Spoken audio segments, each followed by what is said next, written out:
Բարև ձեզ,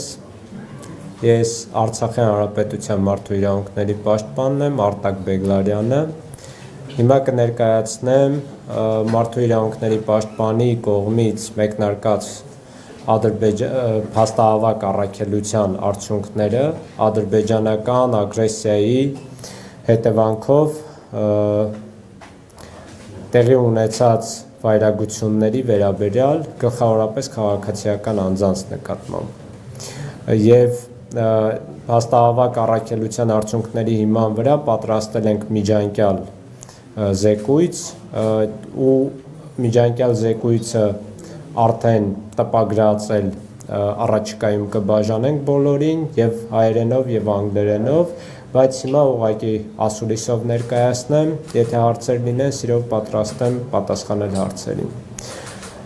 Բոլորին հայտնի է, որ սեպտեմբերի 27-ին ադրբեջանական զինված ուժերը լայնածավալ ագրեսիա են սկսել Արցախի հանրապետության դեմ եւ ամբողջ առաջնագծի երկայնքով հարձակվել են եւ առաջնագծի դիրքերի ռազմական օբյեկտների վրա եւ նաեւ քաղաքացիական բնակչության ու բնակավայրերի վրա եւ առաջնագծին հարակից եւ նաեւ ամբողջ խորությամբ գտնվող բնակավայրերի ուղղությամբ ներառյալ մայրաքաղաք Ստեփանակերտը։ Տեղյակ եք, որ առ այսօր ռազմական գործողությունները ակտիվորեն ընթանում են եւ մեր փաստահավաք գործունեության արդյունքներով քաղաքացիական բնակչությունը լայնորեն ու մասշտաբային կերպով թիրախ է դառնում ու դարձել այս օրերի ընթացքում ադրբեջանական զինված ուժերի կողմից։ Ինչի հետևանքով առ այսօրվա դրությամբ արդեն 11 զոհ կա, այսօրվա մարտունու դեպքը ներառյալ եւ 60-ից ավելի վիրավոր, որից 42-ը մեր արձանագրմամբ լրջորեն վիրավորված անձինք են։ Սա վերաբերում է միայն քաղաքացիական անձանց։ Սպանվածների վերաբերյալ նշեմ, որ հիմնական դեպքերը առաջին 4 դեպքը եղել է ամսի 27-ին, Մարտունի քաղաքում 2 դեպք, 1 մանկահասակ երեխա եւ 1 տարեցկին եւ Հադրութի շրջանի Հադրութ քաղաքում 1 դեպք, 1 տարեցկին 79-ամյա եւ նաեւ Մեծ Շեն գյուղի մոտ Մարտակերտի շրջանի մեծ դեպք երիտասարդ տղա։ 3 Մարտակերտում տեղի ունեցավ ռմբակոծություն օդուժի կողմից, ինչի հետևանքով 3 հոգի սպանվեցին, 1 ընտանիքի անդամներ, բոլորն էլ տարեց, 2 կին եւ 1 տղամարդ։ Իսկ այսօր Մարտունու շրջանի Մարտունի քաղաքում տեղի ունեցավ թիրախային ու նպատակային հրետակոծություն Մարտունի քաղաքի հենց կենտրոնի ուղղությամբ քաղաքացիական օբյեկտների թիրախավորմամբ, ինչի հետևանքով 4 հոգի նախնական տվյալներով սպանվել են եւ 11 հոգի վիրավորվել են, ներառյալ լրագրողներ, լրագրողները մի մասը հայ, մի մասը երկուսը ֆրանսիացի, որի մասին բոլորդ կարծում եմ տեղյակ եք։ Այս զեկույցում եւ զեկույցի տեղեկապատկերներում ներկայացված են երեկվա դրությամբ մահվան դեպքերը եւ վիրավորման դեպքերը, չենք հասցրել այսօրվա դեպքերը ամփոփել, քանի որ բավականին շատ տվյալ պետք է հավաքագրվի, դեռևս տվյալների սղություն ունենք, բացի քանակից, այսպես ասեմ։ Նշեմ, որ մահվան դեպքերը մի մասը տեղի է ունեցել հրետակոծության հետևանքով, օրինակ այսօրվա Մարտունու դեպքը եւ ամսի 27-ի Մարտունու դեպքը, սակայն երեկվա դեպքը Մարտակերտում տեղի է ունեցել ռմբահարման հետևանքով, էլի քաղաքացիական օբյեկտների եւ հետաքրքիր կամ շատ կարևոր փաստ ամսի 27-ին Հադրութում, երբ սպանվել է տարեցկինը իր բնակարանում, սպանվել է ինքնասպան անօդաչու թռչող սարքի հարվածից։ Ինչու եմ սա շեշտում, դրանից ենթադրվում է, որ հատուկ կերպով քաղաքացիական բնակչությունը թիրախավորվել է։ քանի որ եթե հրետանու պարագայում հեռու հեռահարության վրա որոշակի շեղման հնարավորություն կա, նաև միջազգային մարդասիրական իրավունքով նախատեսված, ապա հարվածային ԱԹՍ-ները համարվում են բարձր դիպուկայնությամբ զենքեր, հետևաբար այստեղ սխալի հավանականություն գրեթե չկա։ Այսինքն ակնհայտ է նաև այս դեպքից և մի շարք այլ դեպքերից, նաև այսօրվա Մարտունու դեպքից, որ քաղաքացիական բնակչությունը նպատակային դիտավորյալ կերպով թիրախավորվում է ադրբեջանական զինված ուժերի կողմից, ինչը միջազգային մարդասիրական իրավունքի նորմերի կոպտագույն խախտում է, ավելին ասեմ, պատերազմական հանցագործություն է։ Գանք վիրավորման դեպքերին, վիրավորման դեպքերը 31-ն էին երեկվա դրությամբ, այսօրվա Մարտունու դեպքերը կրկին ասեմ, եթե չհաշվենք տեղեկապատկերում ներկայացված չեն, և պետք է նշեմ, որ ինչպես մահվան դեպքերը, այնպես էլ վիրավորման դեպքերը բավականին լայն աշխարհագրություն ունեն և բավականին տարբեր խորություն ունեն առաջնագծի համեմատ։ Մասնավորապես Ստեփանակերտում 10-ից ավելի վիրավորման դեպք է արձանագրվել, սա լուրջ դեպքերի մասին է հիշեցնեմ, Մարտունում 5 դեպք է արձանագրվել, Մարտակերտում 1 դեպք էր արձանագրվել, նաև Մարտակերտի հարակից գյուղերում Մաղավուզ, Մատաղիս և մի շարք այլ գյուղերում էլի դեպքեր են արձանագրվել, Հադրութում, որը արդեն հարավ է ի տարբերություն Մարտակերտի, և Հադրութ քաղաքում են դեպքեր արձանագրվել, 1 դեպք երեկվա դրությամբ, և նաև Հադրութի հարակից բնակավայրերում, Թաղասեր և Վարդաշատ գյուղերում։ Այսինքն այստեղից ակնհայտ է, որ Ադրբեջանը առաջնագծի ամբողջ երկայնքով և մեր բնակավայրերի ամբողջ խորությամբ թիրախավորում է և ռազմական օբյեկտները և քաղաքացիական բնակչությանը։ Մի կարևոր փաստ առանձնացնեմ, որպեսզի հասկացվի, թե ինչպես և ինչ խորությամբ են նրանք թիրախավորում քաղաքացիական բնակչությանը, օրինակ, Հադրութ քաղաքը առաջնագծից գտնվում է 20 կիլոմետր հեռավորության վրա, Ստեփանակերտ քաղաքը գտնվում է 30 կիլոմետր հեռավորության վրա, և Բերձոր քաղաքը, որը կարելի է ասել ամենահեռու քաղաքն է առաջնագծից, գտնվում է 62 կիլոմետր հեռավորության վրա։ Ու այստեղից ակնհայտ է, որ քաղաքացիական բնակչությունը առանձին թիրախ է համարվում ադրբեջանական զինված ուժերի հարձակումների համար։ Աշխարհագրությունից բացի պետք է առանձնացնել ըստ տարիքային խմբերի ինչ դեպքեր ունենք, էլի 31 դեպքով կարող ենք նայել, որ մինչև 14 տարեկան երեխաները 3 հոգի են եղել, կրկին երեկվա դրությամբ, 15-ից մինչև 50 տարեկան տարբեր դեպքեր տեղեկապատկերում կարող եք տեսնել, և կարևոր փաստ է, որ 50-ից բարձր տարեկան անձինք 15 հոգի են, ինչը մոտ 50%-ներ երեկվա դրությամբ։ Այսինքն երեխաները և տարեց անձինք, եթե դիտարկենք որպես խոցելի խմբեր, առանձնակի տուժել են այս դեպքերից, ադրբեջանական զինված ուժերի հարձակումներից։ Եվ նույնը ի դեպ արձանագրենք, որ սպանվածների վիճակագրության մեջ է, բավականին մեծ տոկոս են կազմում հենց տարեց անձինք։ Հաջորդը կարևոր փաստ է հասկանալու համար, թե վիրավորման դեպքերը որտեղ են արձանագրվել, 31 դեպքից 23-ը արձանագրվել է բնակության վայրում։ Սա կարևոր հանգամանք է, որից ենթադրվում է, որ ադրբեջանական զինված ուժերը նախազգուշական միջոցներ չեն կիրառել, ինչպես միջազգային մարդասիրական իրավունքն է նախատեսում, և անակնկալ հարվածներով թիրախավորել են քաղաքացիական բնակչությանը, այլապես քաղաքացիական բնակչությունը իրենց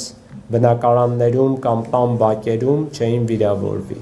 Ու նույնը վերաբերում է նաև սպանության դեպքերին, գլխավորապես էլի իրենց բնակարաններում են դեպքերը արձանագրվել։ Եվ մյուսը արդեն ըստ սեռի բաժանումն է, 24 տղամարդ և 7 կին, կանայք էլ երևում են, որ որոշակի թիրախավորման են ենթարկվել, իհարկե հասկանալի է, որ հնարավոր չէ ուղիղ պլանավորել, թե կոնկրետ որ անձանց են թիրախավորում, բայց ստացվում է, որ կանայք էլ բավականին տուժել են ու սպանվածների վիճակագրության մեջ էլ կանայք մեծամասնություն են կազմում, իսկ այստեղ վիրավորման դեպքերում փոքրամասնություն են կազմում։ Վիրավորման մի քանի դեպք ներկայացրել ենք մենք մեր միջանկյալ զեկույցում, մասնավորապես օրինակ կարևոր դեպքերից մեկը, որպեսզի խնդիրը հասկանանք, Մատաղիսում մեկ հղի կին վիրավորում է ստացել հենց ավելի անվտանգ վայր տեղափոխվելու ճանապարհին, բարեբախտաբար հնարավոր է եղել բժիշկների միջամտությամբ նրա և երեխայի կյանքը փրկել, հիմա երեխան փրկված է, այսինքն կեսարյան հատումով ծնվել է բարեբախտաբար։ Առանձին դեպք, օրինակ Ստեփանակերտ Ասկերան մայրուղու վրա է արձանագրվել տարեցանց, որը վիրավորվել է ճանապարհին հենց աշխատանքի գնալու ճանապարհին իր սեփական մեքենայում, էլի հրետակոծության հետևանքով։ Նույնը Վարդաշատ համայնքում արդեն սեփական բնակավայրում ու բնակարանի տան բակում, էլի հրետակոծության հետևանքով, սա արդեն Հադրութի շրջան է։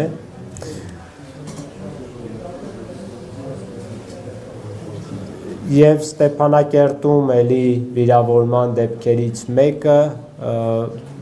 էլի տան բակում, բնակարանի մոտիկ, այսպես ասեմ,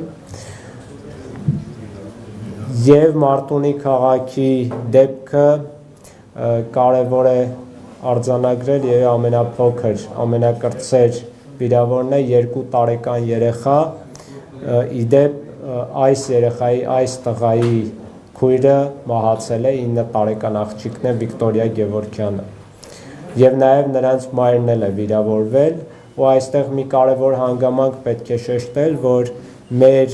մեզ հետ զրույցում այս երեխայի մայրը շեշտում է, որ երբ իր մեկ երեխան սպանվել է և մյուս երեխան վիրավորվել է, իրենք փորձել են ավտոբուսով այդ վայրից հեռանալ, ադրբեջանական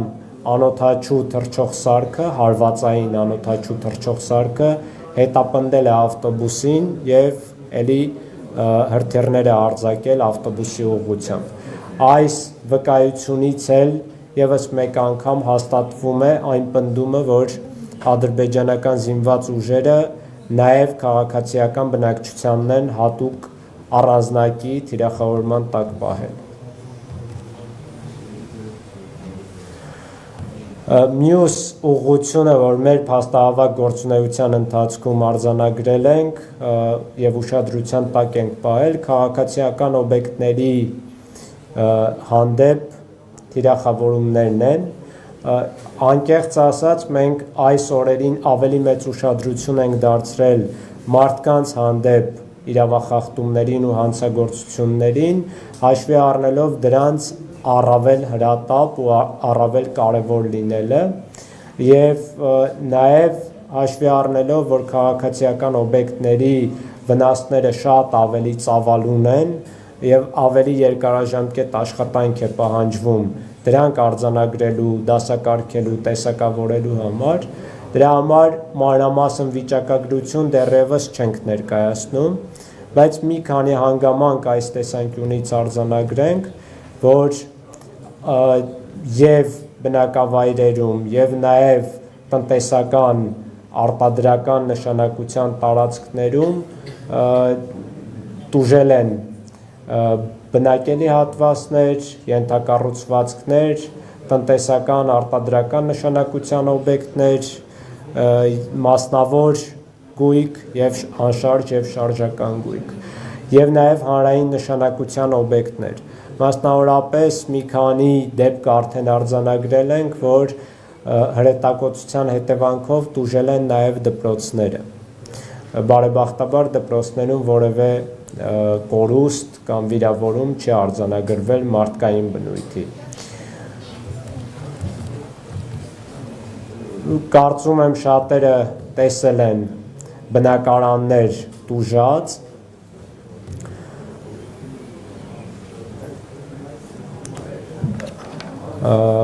բայց դրանից բացի նաև ենթակառուցվածքները մենք պետք է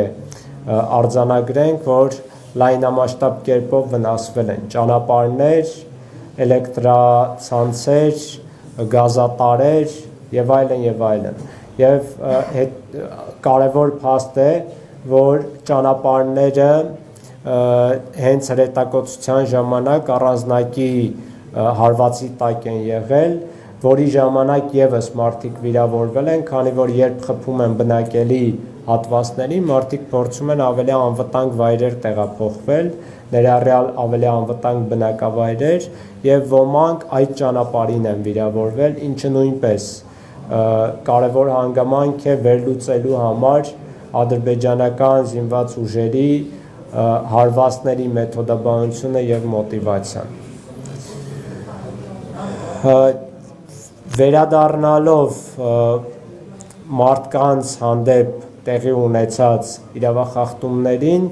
կարևոր արձանագրում պետք է անել, որ մեթոդաբանությունը եւ զինատեսակները երբեմն միջազգային մարդասիրական իրավունքով եւ նաեւ սովորութային իրավունքով արգելված երբեմն արգելված զինատեսակներ ու մեթոդաբանություն է կիրառվել մասնավորապես մեր փաստահավաք գործունեության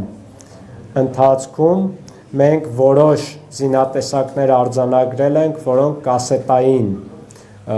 բնույթի են, կասետային հրթիռներ, կասետային ռումբեր, որոնք միջազգային իրավունքով արգելված են հատկապես քաղաքացիական բնակչության եւ բնակելի հատվածների քաղաքացիական օբյեկտների հանդեպ կիրառելու համատեքստում ու որոշ դեպքերում վիրավորումները արձանագրվել են հենց կասետային զենքերից որոշ դեպքերում չպայթած կասետային զենքեր են առկա ներառյալ բավականին մեծ չափով Ստեփանակերտում ինչը լրացուցիչ երկարաժամկետ վտանգ է ներկայացնում քաղաքացիական բնակչության հանդեպ մասնավորապես լուսանկարը կարող եք տեսնել իսրայելական արտադրության LAR 126 հրթիռի, որը կասետային բնույթի զենք է, դրա ապացույցը կա լուսանկարներով, նաև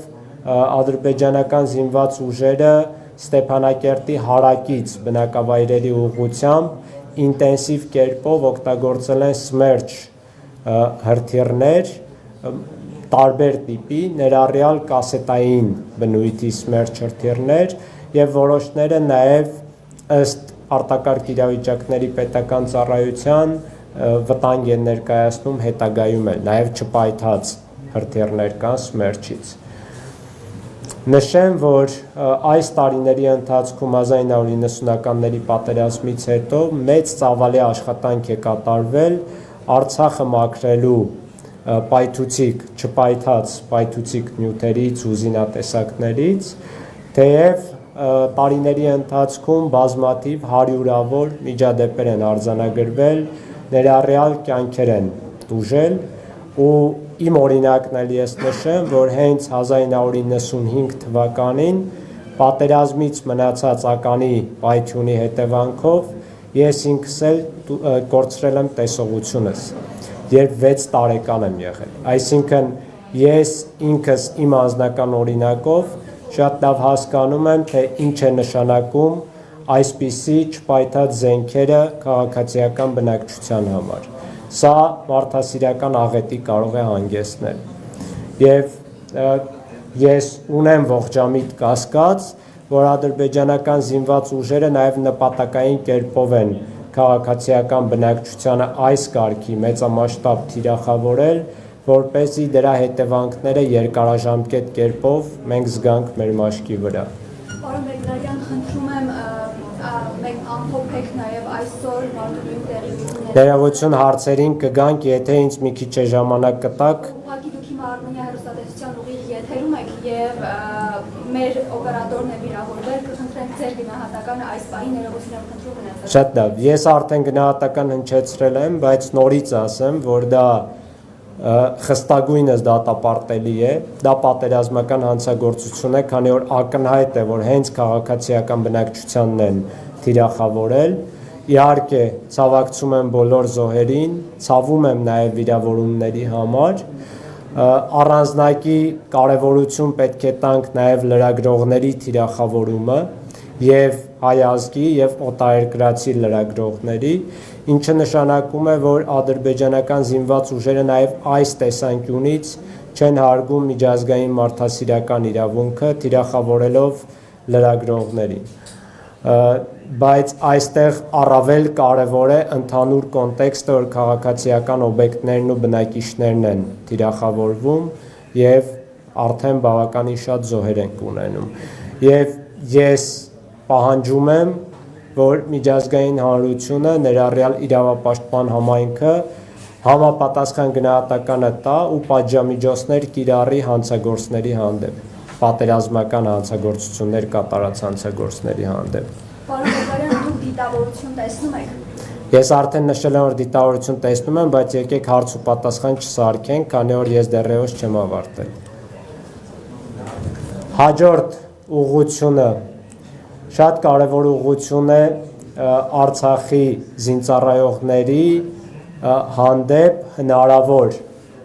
մարդու իրավունքների խախտումները, մասնավորապես այն զինծառայողների, որոնք գտնվում են այժմ կամ նրանց մարմինները գտնվում են այժմ ադրբեջանական զինված ուժերի վերահսկողության ներքո։ Բաց եւ փակ աղբյուրներից արդեն մենք տեղեկություններ ունենք դիակների մասին, որ հայ ազգի զինծառայողների որոշ դիակներ գտնվում են ադրբեջանական զինված ուժերի վերահսկողության ներքո եւ հաշվի առնելով 2016 թվականի ապրիլյան պատերազմի ժամանակ արձանագրված վայրագությունները հենց զինծառայողների կենթանի եւ մահացած զինծառայողների հանդեպ, ներառյալ գլխատումները, խոշտանգումները, դիակապտությունները, այդ բոլոր դեպքերը արձանագրվել են նաև մեր կողմից մարդու իրավունքների պաշտպանի զեկույցում եւ նշեմ, որ բոլոր դեպքերից 90%-ում արձանագրվել են նմանատիպ իրավախախտումներ ու շատ կարևոր է արձանագրել, որ դրանից հետո ադրբեջանական իշխանությունները ներառյալ նախագահ Ալիևը հրապարակավ պարգևատրել եւ խրախուսել է այդ տիպի հանցագործություններ կատարած անձանց ադրբեջանցի զինծառայողներին։ Այդ կոնտեքստում կարծում եմ, որ այժմ մեր զինծառայողների մարմինները շատ լուրջ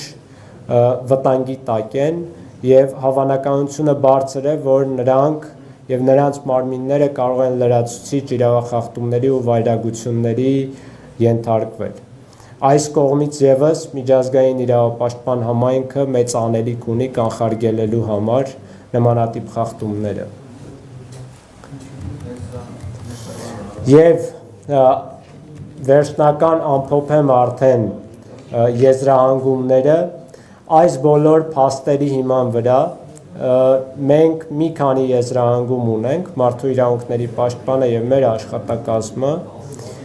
Առաջին արձանագրումն այն է, որ ադրբեջանական զինված ուժերը իրականացրել են եւ առ այսօր, մինչեւ այս պահը իրականացնում են նպատակային դիտավորյալ թիրախավորում քաղաքացիական բնակչությանը եւ քաղաքացիական օբյեկտներին, ինչը ինչպես նշել եմ, պատերազմական հանցագործություն է միջազգային իրավունքով։ Երկրորդը Ադրբեջանական Հանրապետության կողմից խախտվել եւ խախտվում է Արցախի բնակչության կյանքի իրավունքը, առաջնային կյանքի իրավունքը, իհարկե մի շարք այլ իրավունքներ։ Եվ Ադրբեջանը իր կողմից վավերացված միջազգային կոնվենցիաներով պարտավորություն ունի նմանատիպ խախտումներ թույլ չտալու։ ներառյալ մարդու իրավունքների եվրոպական կոնվենցիայի 2-րդ հոդվածով այդ պարտավորությունը արձանագրված է։ Հաջորդը, ինչպես նշեցի, մեր զինծառայողների մարմինները, որոնք գտնվում են ադրբեջանական զինված ուժերի վերահսկողության ներքո, մեծ վտանգի տակ են, հաշվի առնելով ադրբեջանական զինված ուժերի հակվածությունը եւ Ադրբեջանում տիրող հայատյացության մթնոլորտը։ Հաջորդ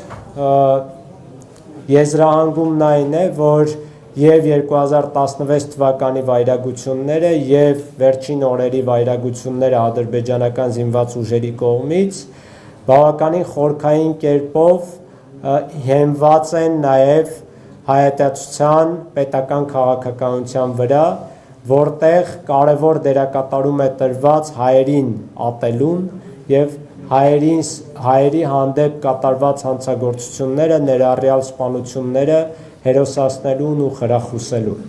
որի մասին մենք 2018 թվականին կրկին արտահերթ զեկույցով հանդես ենք եկել եւ նաեւ ՄԱԿ-ի ու Եվրոպայի խորհրդի տարբեր զեկույցներում Ադրբեջանի վերաբերյալ նաեւ այս փաստն է արձանագրվել, որ այնտեղ տիրում է հայատյացության ընդգծված պետական քաղաքականություն։ Հաջորդ եզրահանգումն այն է, որ Ադրբեջանը ինտենսիվ կերպով կիրառում է արգելված զինատեսակներ եւ մեթոդներ եւ այս առումով կուզեի առանձնակի կերպով նշել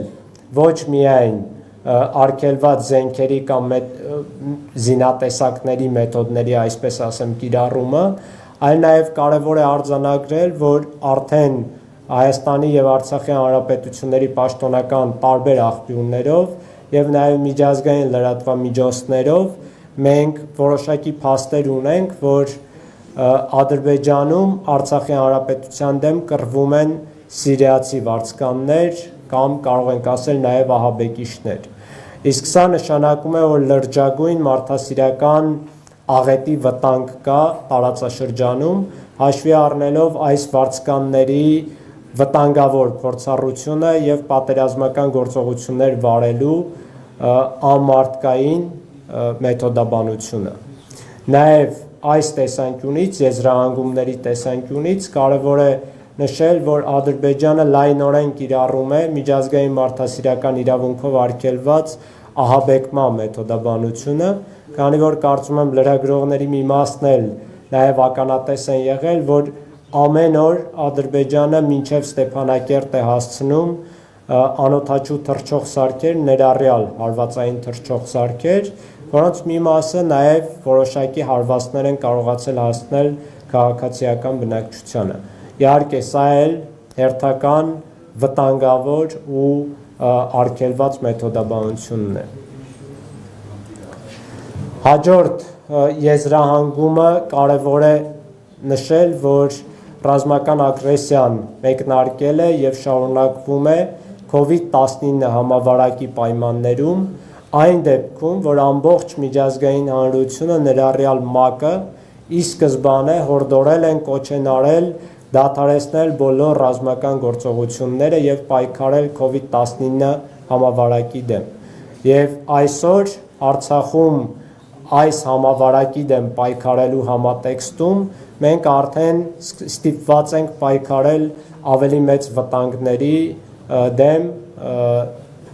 մասնավորապես ադրբեջանական զինված ուժերի ագրեսիաների դեմ։ Հաջորդ եզրահանգումն այն է, որ այս ագրեսիայի պայմաններում առաջին օրվանից ի վեր եւ առ այսօր բազմաթիվ քաղաքացիական անձինք ստիպված են եղել լքել իրենց բնակավայրերը, առավել անվտանգ բնակավայրեր տեղափոխվելու նպատակով։ Արդյունքում հազարավոր, եթե ոչ տասնյակ հազարավոր անձինք հիմա արդեն բախվել են իրենց տունը լքելու ռիսկի կամ փաստի առջև եւ դարձել են ներքին տեղահանված անձինք կամ փախստականներ։ Հետևաբար Արցախը մարդասիրական այս տեսանկյունից մարդասիրական ճգնաժամի առջև է գտնվում եւ կարծում եմ միջազգային հանրությունը այստեղ պատասխանատվություն ունի նաեւ աջակցություն ցուցաբերելու։ Սա միայն Արցախի եւ Հայաստանի Հանրապետությունների եւ ողջ հայության խնդիրը չէ, սա նաեւ միջազգային հանրության խնդիրն է։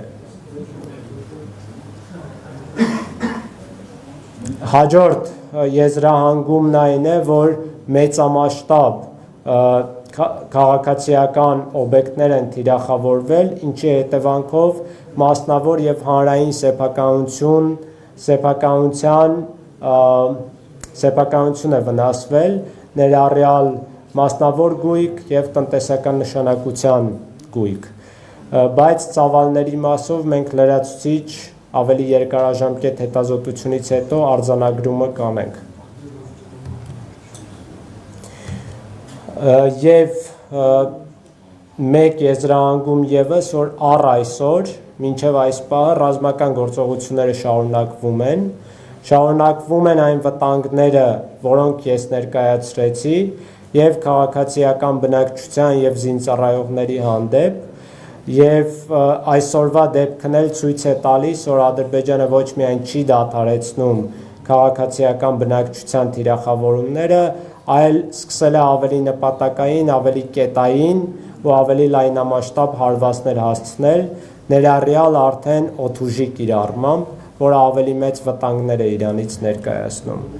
Եվ վերջին եզրահանգումը ու հայտարարությունը իմ կողմից այն է, որ միջազգային հանրությունը այս համատեքստում մեծ անելիք ունի,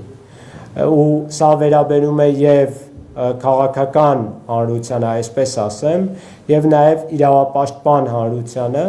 որ իրենք չպետք է լռեն, պետք է հասցեական եւ կոշտ հայտարարություններով ու գործողություններով կատարեն իրենց միջազգային պարտավորությունները, պաշտպանելու համար Արցախի հանրապետության բնակչության իրավունքները, քանի որ ակնհայտ է, որ Ադրբեջանն է մեկնարկել այս պատերազմը եւ Ադրբեջանն էլ կիրառում է անընդունելի ու արգելված մեթոդաբանություն Արցախի քաղաքացիական բնակչության հանդեպ։ Եվ եթե այսպես շարունակվի, ամբողջ տարածաշրջանը կարող է կանգնել հումանիտար աղետի առջև, որի պատասխանատվությունը կրելու է ու նաև կրում է միջազգային հանրությունը։ Ու կարծում եմ միջազգային իրավապաշտպան կազմակերպությունները պարտավորություն ունեն օր առաջ այցելելու Արցախ, այստեղ իրականացնելու փաստահավաք գործունեություն, արձանագրելու իրավախախտումները եւ համապատասխան զեկուցումներով հանդես գալու միջազգային հանրությանը։ Ես իմ լիազորությունների շրջանակներում բնականաբար առավելագույնս կատարելու եմ, բայց կարևոր է նաև, որ միջազգային իրավապաշտպան կազմակերպություններն էլ դա անեն։ Եվ այստեղ կարևոր է նշել, որ ոչ մի փաստարկ, ոչ մի հիմնավորում ընդունելի չէ, քանի որ բոլորը, բացառապես բոլորը, քաղաքական բնույթի են։ Եվ մարդու իրավունքները բոլորը նշում են, որ համընդհանուր են, բայց երբ հարցը գալիս է չճանաչված պետություններին, սկսում են քաղաքական փաստարկներ բերել։ Ես որևէ քաղաքական համատեքստ չեմ տալիս այս խնդրին, այլ միայն մարդու իրավունքների պաշտպանության առումով մտահոգություն եմ հայտնում, որ չճանաչված պետությունների բնակիչները շատ ավելի խտրական վերաբերմունքի են արժանանում եւ կոնֆլիկտի համատեքստում եւ նաեւ միջազգային հանրության կողմից։ Շնորհակալություն, պատրաստ եմ հարցերին պատասխանել։ Պարոն Բեգլարյան, եթե թույլ կտաք նորից Արմենիա հեռուստատեսություն, Անի Ավետյան, այսօրվա լրագրողների վրա հարձակումը ներողություն եմ խնդրում զեկույցի ամենասկզբից ներկա չէինք, մենք էլ ուղիղ եթերում էինք, որևէ կերպ ձեր զեկույցում ներկայացված է թե ոչ, կամ ներառվելու է հաջորդ զեկույցներում, ինչ ձևաչափով, ինչ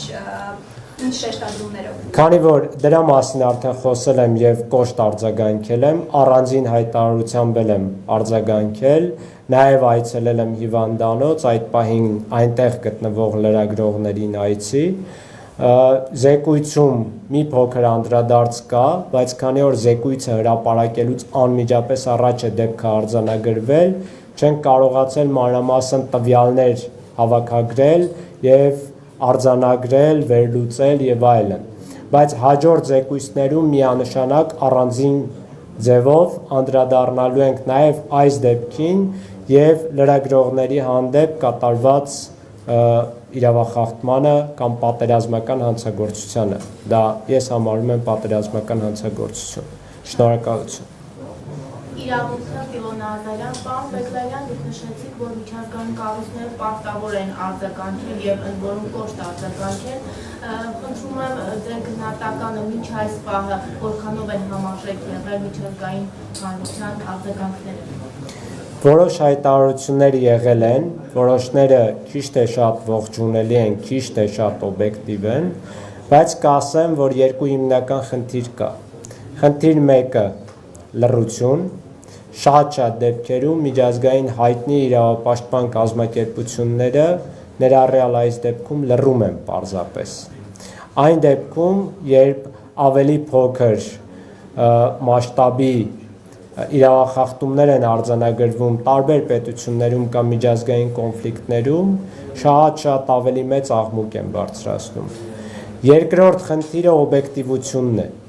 Իրավապաշտպան կազմակերպությունները խնդիր չունեն դիվանագիտական լեքսիկոնի, խնդիր չունեն արհեստական հավասարության նշան դնելու։ Իրավապաշտպան կազմակերպությունները պարտավոր են ուղղակի արձանագրել փաստերը օբյեկտիվ կերպով, արձանագրել մեղավորներին օբյեկտիվ կերպով։ Եվ կարծում եմ այս առումով բացը շատ մեծ է, եւ ես անձամբ բավարարված չեմ ընդհանուր առմամբ միջազգային իրավապաշտպան համայնքի արձագանքներից։ Եթե նրանք կարծում են, որ տեղեկությունների վստահելի աղբյուրների պակաս ունեն, ապա խնդրեմ, բոլորին ես անձամբ հրավիրում եմ Արցախի Հանրապետություն։ Թող գան միասին կամ իրենց ցանկությամբ, իրենց ձևաչափով փաստահավաք գործունեություն իրականացնեն, արձանագրեն, նոր դրանից հետո գնահատականներ տան։ Բայց ոչ մի արդարացում ինձ համար ընդունելի չէ, թե նրանք ինչու են լռում եւ թե նրանք ինչու չեն գալիս Արցախ, ինչու չեն արձանագրում այս խնդիրները։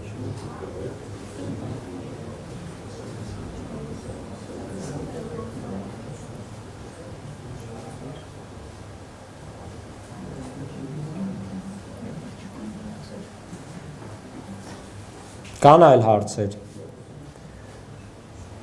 Շատ լավ, եթե չկան, կարճ նշեմ, որ ըստ կարիքի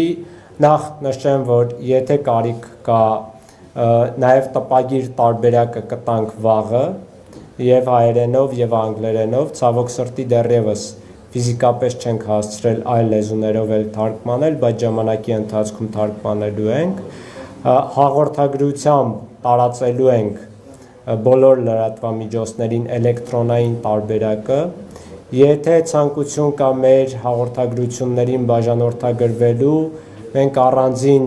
այնտեղ կոնտակտ լիստ ունենք, կարող եք թողնել ձեր կոնտակտային տվյալները, email հասցե, հեռախոսահամար եւ նաեւ վերցնել իմ այցեքարտը, ըստ կարիքի կարող եք ինձ հետ կապվել, իդեպ ոչ միայն ձեր արձանագրած խնդիրների մասով խոսելու, այլ նաև բոլոր լրագրողների իրավունքները այստեղ պաշտպանելու համար։ Ես կոչված եմ այստեղ բոլորի համար եւ բոլորի իրավունքները պաշտպանելու։ Լրագրողները, եթե որևէ խնդիր ունենան իրավունքների մասով, համեցեք, միշտ ես հասանելի եմ, ինձ հետ կարող եք կապվել։ Եվ եթե որևէ լրատվամիջոց, նաև օտարերկրյա լրատվամիջոցները առանձին ու նաև անգլերենով մեկնաբանության կարիք ունեն, նաև որպեսզի ուղիղ թարգմանություն չլինի, ուղիղ խոսեմ, մեծ սիրով էլի պատրաստ եմ ասուլիսից հետո հասանելի եմ բոլորիդ համար։ Շնորհակալ եմ։